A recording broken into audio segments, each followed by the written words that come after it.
Hi everybody, we're in section 6.2 of the Trig book. This is going to be Trigonometric Equations Part 1. In this section we will talk about how to solve equations by linear methods and how to solve by factoring. And we'll also look at solving by using trig identities to make substitutions to make things easier for us. So let's take a look at our first example. We are going to solve 2 sine of theta plus 1 equals 0 over the interval from 0 to 360. Now notice that our 0 has a bracket but our 360 does not, and that's because 0 and 360 are coterminal. So if 0 were a solution, then by definition 360 would also be a solution, and there's no need to count it twice. So we have a bracket here and we have a parenthesis here. We won't use both of them if 0 does turn out to be a solution. So, well, if we're going to solve an equation, the first thing we need to do is isolate the variable function, and then we'll find the angle that we need, or angles. So here we go. We're going to isolate the sine and find all the possible angles for that value between 0 and 360. Here's our equation, and we want to isolate sine of theta, so let's move the 1 to the other side of the equal mark, and then we'll divide both sides by 2. And so now I'm looking for all of the angles between 0 and 360 that could have a negative sine value.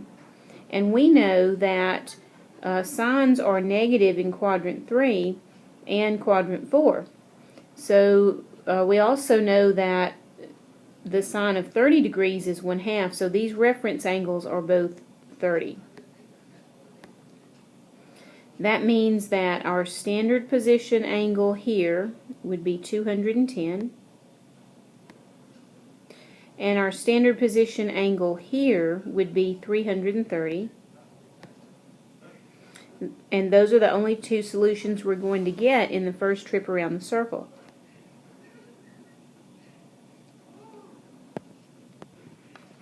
Now we also could be asked to find all the solutions.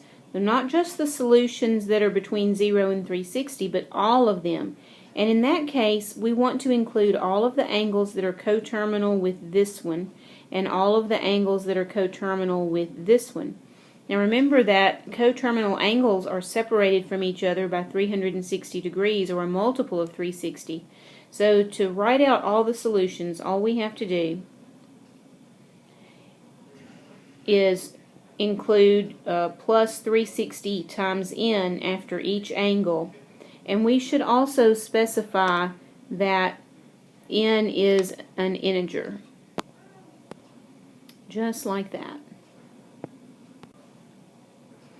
Now for this second example, we're not able to separate or to isolate any one function the way we were in the last example, not right off the bat. I can't just isolate the sine and have a number. There are no numbers here. And plus I have this tangent function thrown in, so what are we going to do about that?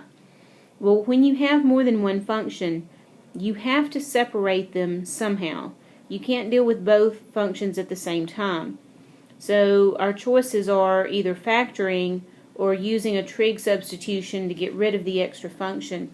In this case, factoring is going to be the best thing to do. So let's get all of our terms on one side of the equal mark, and then we'll factor. Okay, so the first thing to do is move that sine of theta to the left side, and now we have a 0. And it's so important to have that 0 on the right. Factoring doesn't do you any good until you have one side of your equation equal to 0. And now I look at these and I say, there is a common factor here of sine theta, so I will factor out the sine of theta, and that leaves me tangent of theta minus 1 in the parentheses. Now the 0 property of multiplication says that if this times this is 0, one of my factors would have to be 0. So we're going to get solutions for whatever angles cause this to be 0 and whatever angles cause this to be 0. Here we go. Sine of theta equals 0, and tangent of theta minus 1 equals 0. Okay, if sine of theta equals 0, that's going to be quadrant angles. And remember, sine is the vertical coordinate, so we can have a sine equal to 0 right here at 0 degrees and right here at 180 degrees. For the second factor, if tangent of theta minus 1 is equal to 0, then tangent of theta is equal to 1. That is not a quadrant angle. So we know that from memory that that's going to be 45 degrees. And we also should have an answer in the third quadrant. Tangent is positive there as well. Reference angle is 45 degrees. And so this first one in quadrant 1 gives us 45 degrees. And the second one in quadrant 2, the solution is, or sorry, not quadrant 2, but quadrant 3, the solution is 225. So we got 4 solutions here, 0 and 180 and 45 and 225. And by the way, in case you didn't already know, the curly braces mean that there's a list of numbers in here. And the numbers aren't required to be in any particular order, so you should be able to put them down however they occur to you. I do want to point out to you that in the last equation, if we had sine of theta on both sides of the equal mark, if we had divided both sides by sine, we would have had this left over, and it would have allowed us to find the 2 solutions that came from that factor. We would have found the 45 and the 225, but we would have not been able to find the 0 and the 180. So the rule is, the principle at stake is, never divide both sides of an equation by anything that contains a variable. Because when you divide out a variable, you are losing information about that variable. And so you can factor things out, but never divide and cancel them out. Now for example 3, we've got tangent squared of x plus tangent of x minus 2 equals 0, and we want to solve over the interval from 0 to 2 pi. Now you know that 2 pi, of course, is in radians. This is a clue to us that our answer needs to be given in radian form. We'll still do the same thing because 2 pi is 360 degrees, so we're essentially still finding the same angles in the same locations, but we need to give them in radian form. Okay, this is a squared function, and I have 3 terms here, and that is a hint that we will need to factor this trinomial into 2 binomials, and we'll solve, set each factor equal to 0 and solve. So here we go. First times first needs to be tangent squared x, so I can put tangent x, tangent x. Now the signs in my binomials last times last made a -2. That means that these signs need to be different. And of course 2 could only be 2 times 1. Since we want our middle term to come up positive, let's put the 2 here and the 1 here. Okay, now I have tangent of x minus 1 times tangent of x plus 2 equals 0. You make sure that the middle term adds up to tangent of x, and it does. But now that means that each of these factors needs to be set equal to 0 and solved. We're going to get solutions for when this equals 0, and we're going to get more solutions for when this equals 0. So here we go. If the tangent of x minus 1 is 0, then the tangent of x is equal to 1. And we know from the last example that that occurs in quadrant 1 and quadrant 3. And we know that these reference angles here are 45 degrees because we memorized that tangent of 45 is 1. And so in radian form, 45 degrees is pi over 4. Now in quadrant 1, of course, our solution is just pi over 4. But in quadrant 3, we would say this is 225 degrees, so 225 is equal to 5 times 45, and 5 times 45 in radians is 5 times pi over 4. Now for the second factor, tangent of x plus 2 equals 0. Let's move the 2 to the right side, so we have the function isolated. And now let's think. is this a tangent value that we have memorized? And it is not. We have memorized values for 30, 45, and 60, and we do not have a value memorized for a tangent that's where a tangent value is equal to -2. So, first let's decide what quadrants this can happen in. Tangent can be negative in quadrant 2 and in quadrant 4. So we know that our solutions lie there. Now, on the calculator, we'll have to find what angle can do this. Make sure your calculator is set in radian mode. We'll have, if tangent of x is -2, that means tangent inverse of -2 is equal to x. You just punch that straight in, and we find out that x is equal to -1.11. Well, that angle is in quadrant 4. It is not between 0 and 2 pi. So it's this angle, but it's not in the right position. So we'll have to add 2 pi to this in order to get it to be a positive angle rather than a negative angle. So here we go.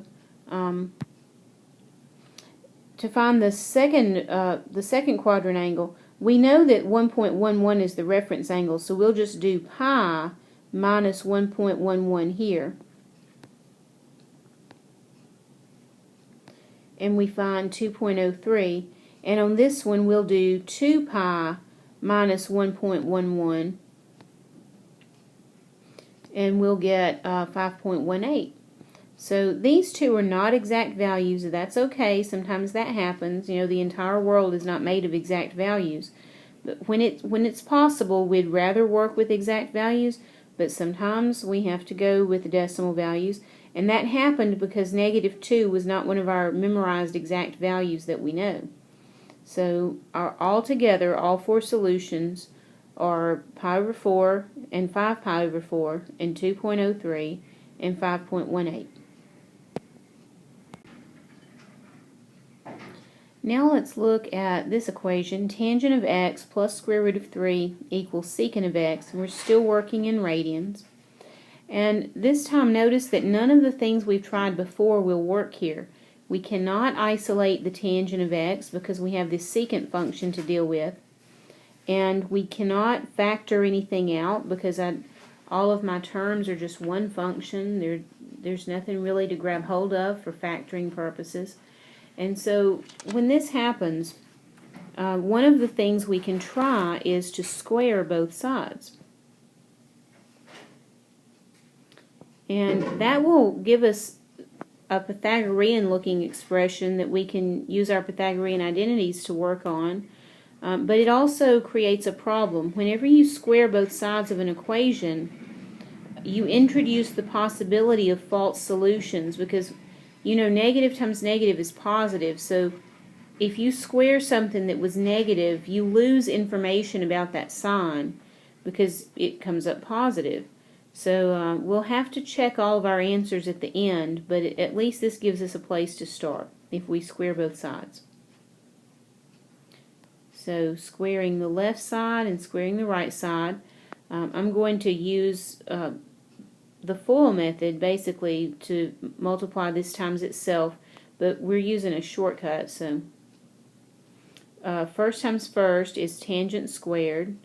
The middle term, here's the shortcut part. The middle term, when you square a binomial, is this thing times 2. So that's going to be 2 square root of 3 tangent x. And then last times last will be plus 3 rather. When we do square root of 3 times itself, we get 3. And on the right side, we have secant squared x. Now, fortunately for us, we know an identity that relates tangent squared to secant squared. We know that secant squared is equal to 1 plus tangent squared. That's one of our Pythagorean identities that we have memorized. And now you see that the good news is that it's all tangents now. That's all we have. And maybe the bad news is that it's squared and we have lots of terms, but that's okay because when we start trying to combine like terms, we're going to subtract tangent squared from both sides. And when you do that, of course, the tangent squared will disappear from both sides, and this is what we'll be left with. So now let's do minus 3 on both sides, and 1 minus 3 is negative 2. And now let's divide both sides by 2 square root of 3, because our goal is to isolate the tangent. So we'll divide both sides by 2 and by square root of 3. And now, if you want to rationalize this, you can, so you recognize it better. This is one of our values we have memorized. The tangent of our angles that we're looking for is equal to negative square root of 3 over 3. So that can happen, negative tangents happen in the second quadrant and the fourth quadrant. A reference angle of 30 degrees, or pi over 6, will give you a tangent of square root of 3 over 3. Alright, now if this is 30, then this is 150. And so 150 in radians is 5 pi over 3. Or sorry, 5 pi over 6. And this angle here would be 330, which is 11 times 30. So that's 11 pi over 6. Now remember, these are just potential solutions because we did start the process by squaring both sides, and because of that, we'll have to check our solutions. You remember from algebra probably when you had to solve radical equations, you had to square both sides, and you always had to check the radical equation answers because they can give you false ones. That's because of the squaring. Okay, so here are our two potential solutions. We're going to check this not with exact values because that's not really necessary. But let's just check it on the calculator. That's quick and easy. So I hope you have your calculator and that it's set in radian mode. And we'll just plug 5 pi over 6 right into that equation. And just use your calculator. Tangent of 5 pi over 6 equals negative 0.577. And then square root of 3 equals 1.731. And that's the left side. And then on the right side, secant of 5 pi over 6 is, what we have to do is cosine of 5 pi over 6 and then reciprocal. And that turns out to be negative 1.154. So if you combine the terms on the left, you're going to get positive 1.154, and the right is negative. And so since these are not equal to each other, we find that 5 pi over 6 is not a good solution. And we have to throw it out. But if we check 11 pi over 6, same way, then the tangent of 11 pi over 6 is still negative 0.577. Square root of 3 is still the same. On the right side, secant of 11 pi over 6 is going to actually be positive this time because you know that angle is in quadrant 4. So that's positive 1.154. The left side adds up to 1.154. And so these match, and therefore 11 pi over 6 is a solution, but 5 pi over 6 is not. So notice I did not list 5 pi over 6 here. And another thing I want you to know is that when you are checking solutions, a lot of people want to take a shortcut and they want to say, well, this one didn't work, therefore this one does, and I don't have to check it. That's not true. It is possible for both solutions to fail. It is also possible for both solutions to pass. And so you can't go by biggest, smallest, you know, either one could be the solution, or either one could fail to be the solution. So just check them all. That's all I can tell you. So here are some basics, just kind of strategies that you can use to help you get started when you're solving trig equations. The first thing we need to do is to decide whether the equation is linear or quadratic so that you can decide how to go forward. If it's linear, like in our very first example, all you have to do is isolate it. If only one trig function is present, first solve the equation for that function, like we did in the very first example. If more than one trig function is present, rearrange the equation so that one side is 0, and then you can factor and set each factor equal to 0. So this would be the quadratic ones. And try using identities to change the form of the equation. You may have to square both sides first, and if you do square both sides, remember to check for false solutions. Extraneous is just a fancy word that means false solutions. Okay, now we're just going to do a couple more examples together from the homework. This is number 27 from the end of the section, and we're going to see in this example how to clear a denominator out by multiplication. We're still solving from 0 to 360. Tangent of x minus cotangent of x equals 0. Now notice that I can't isolate a function, I can't factor anything, I really don't have anything to work with. There's no identity that I can use that will get rid of the cotangent, except I could use a reciprocal identity to get rid of the cotangent. So if I write cotangent as 1 over tangent, that does at least make my equation contain all tangents. So that's good news. So now if I multiply both sides by tangent of x, that denominator will cancel out. And although we cannot divide both sides by a variable quantity, we can multiply both sides by a variable function. So multiply the left and the right by tangent of x. Now I'm going to distribute tangent of x. So tangent times tangent will be tangent squared. And then tangent times 1 over tangent will be 1. And on the right side, 0 times tangent will be 0. Okay, now this is a difference of squares, so we can go ahead and factor from here. You know, difference of squares from algebra will factor into tangent times tangent in our first times first slots, and then I need -1 and +1 in the other two slots. And you know, outer plus inner here would add up to 0, so we have no middle term. This factoring works great for this. So now I have two factors, and each factor is going to give me solutions. I first take the tangent of x plus 1 and set it equal to 0.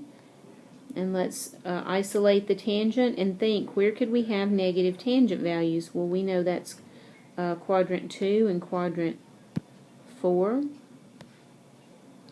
And so we know that if the reference angle is 45, we know the reference angle is 45 because of the 1.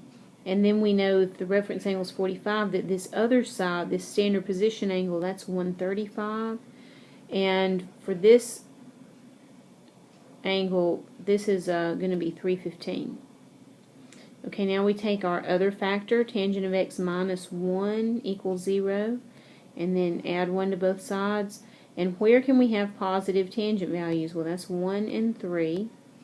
And again, the reference angle is 45. And now we're going to say that this angle is 45 degrees. And this angle, starting from here and going around to the terminal side, that's 225. And so those four numbers make our solution set.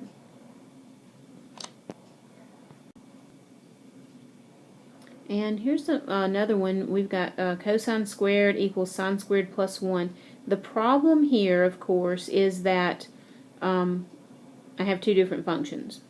So we never want two different functions unless we can do like a greatest common factor, then we can handle it. But I can only handle one function at a time. So if I can't factor anything out, I want to find some way to get rid of that second function.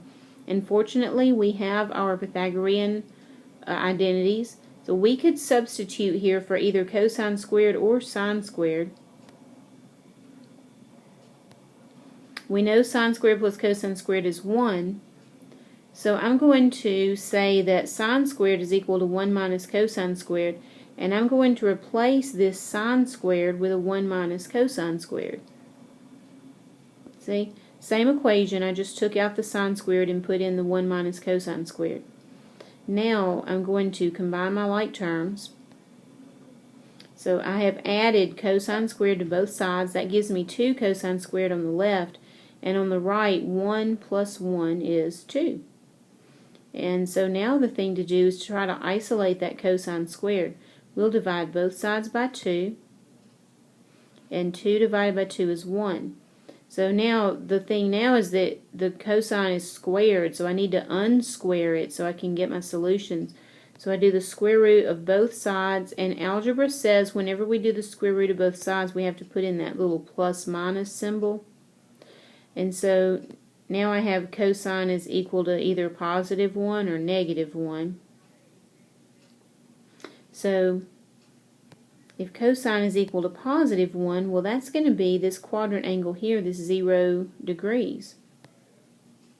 And if cosine of x is equal to negative 1, then that's going to be in this position, and the angle will be 180 degrees. Okay, and that's all we get. Those are the only two solutions to that equation. Notice that right here, at this point, if I'd wanted to move the 1 over and have cosine squared minus 1, I could have done another difference of squares like we did last time. It would have led to the same set of solutions. Now, there was no rule that said we had to substitute the sine squared. I could have just as easily have substituted out the cosine squared. And in that case, cosine squared is 1 minus sine squared. And I would have added sine squared to both sides and subtracted 1 from both sides, and it would have left us with 0 equals sine squared. It would have given us the same solutions, 0 and 180. So there's always more than one way to get the goal met here. Okay, here's another one where we get to find all the solutions. We haven't done that in a while. 4 cosine squared x minus 1 equals 0, and we want those solutions in radians.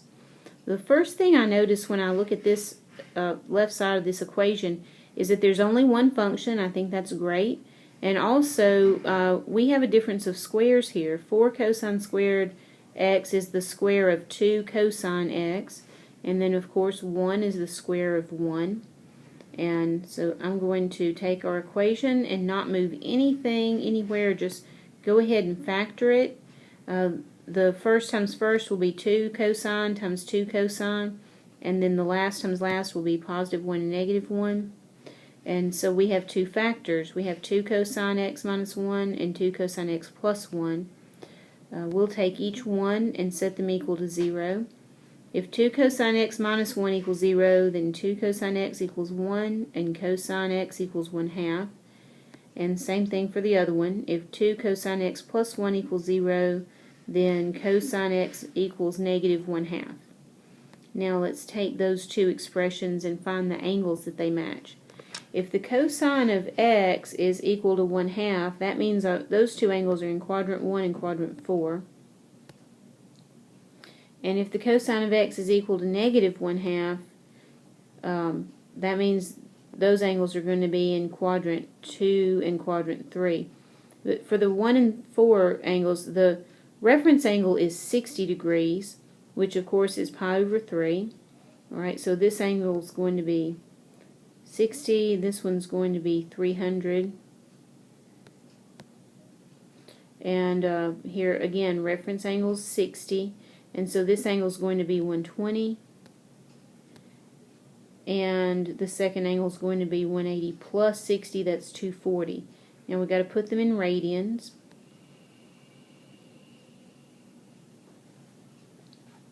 And remember that they asked us for all solutions.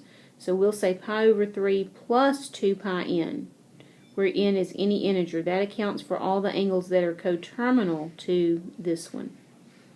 So pi over 3 plus 2 pi n, 5 pi over 3 plus 2 pi n, that is the 300 degrees converts to 5 pi over 3. And then we'll have 2 pi over 3 plus 2 pi n, and 4 pi over 3 plus 2 pi n. So all four angles there, and every time plus 2 pi n.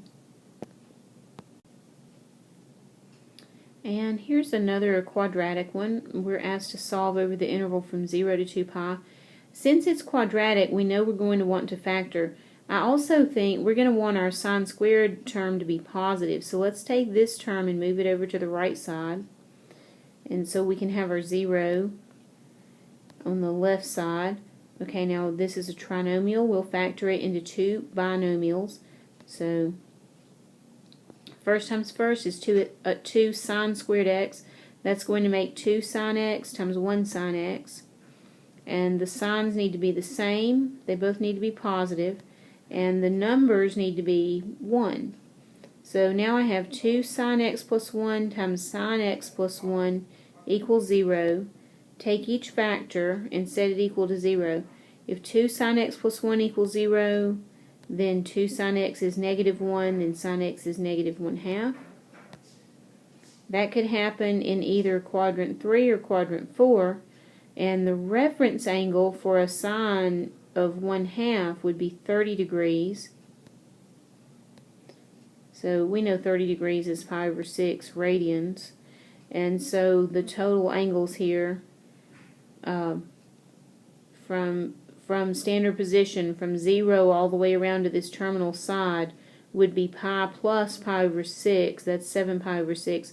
Or you could just think of it in degrees. You could say 210 degrees is equivalent to 7 pi over 6 because it's 7 times 30. And here I've got pi over 6 as my reference angle.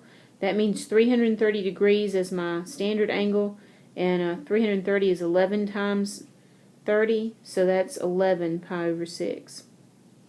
And then don't forget we got to do the other factor. If sine of x plus 1 equals 0, then sine of x is negative 1. That means I'm looking for an angle whose vertical coordinate is negative 1. So that would be 270, which is 3 pi over 2.